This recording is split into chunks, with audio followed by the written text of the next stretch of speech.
are stranded, you know that you don't have anything to eat at home. Children, they want to eat, especially single mothers. Guys, when you are single, you know that you don't have anyone to help you. Guys, you can do anything for money, and you understand, to survive. Especially those women who are selling their bodies, don't judge them sometimes, you understand, because guys, a woman can do anything.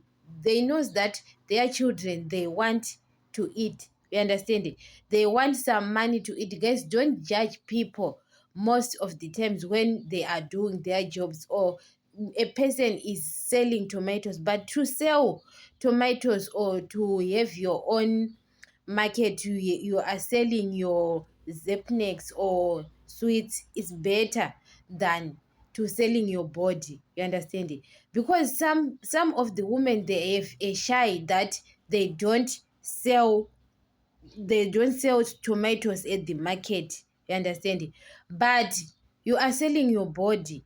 It's better people to laugh at you that you have a small business, you are selling cool times. It's better than to sell your body, you understand, just because guys, you can do anything for your children to eat, but guys, don't judge people sometimes.